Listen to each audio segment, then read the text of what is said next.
Hello, my name is Noemi Climaco, and I'm going to share a little bit about mental health in ministers.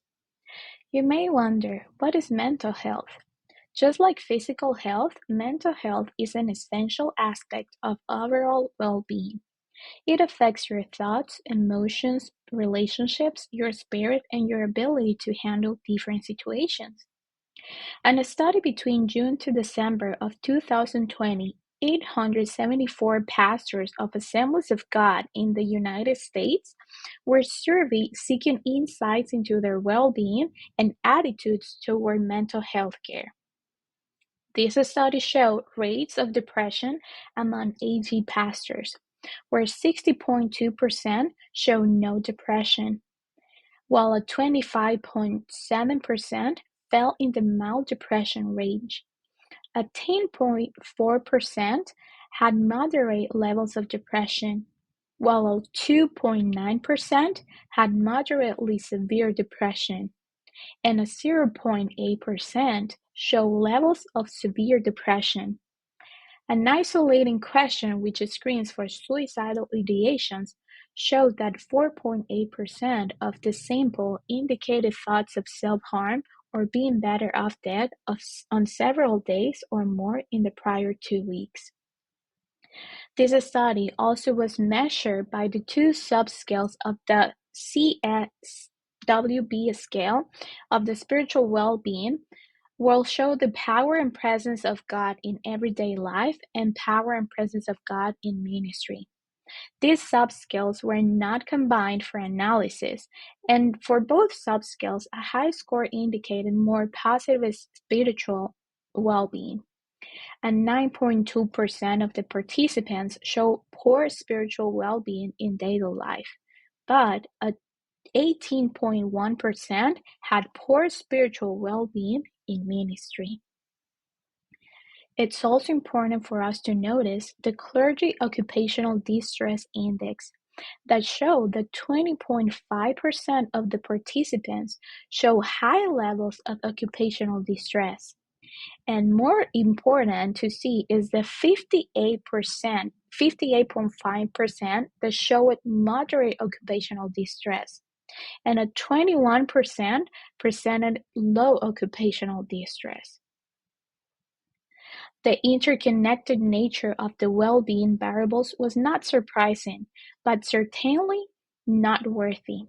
The finding that occupational distress and spiritual well-being in daily life are predictors of depression suggests that depression symptoms may be prevented or reduced with improved management of occupational distress and personal spiritual vitality. If our leadership may increase trainings with emphasis on stress management and personal spiritual practices in the life of the minister.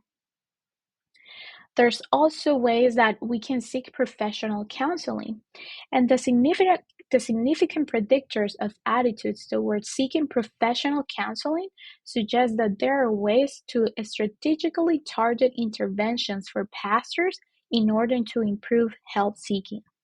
First, continuing education for pastors could improve openness to help seeking. Second, integrating professional counselors into seminary or Bible college could introduce pastors in training to the benefits of counseling and normalize help seeking. Third, educational and prevention tools will teach pastors to develop cognitive flexibility.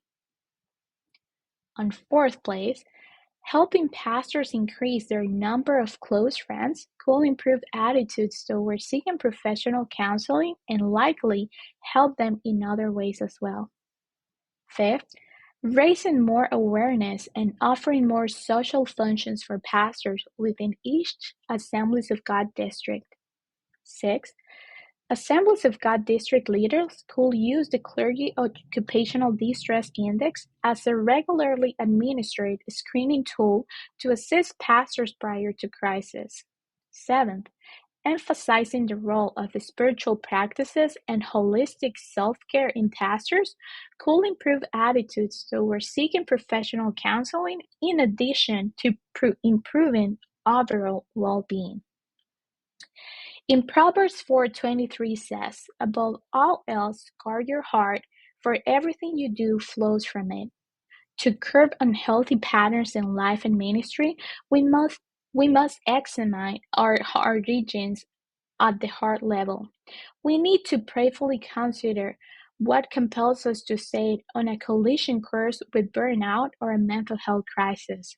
Here are 5 ways to guard our heart and avoiding burnout in ministry. Number one, seek for help and allow other people to help you.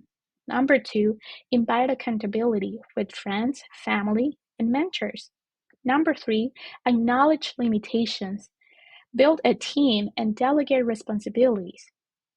Number four, receive grace as you give it to others.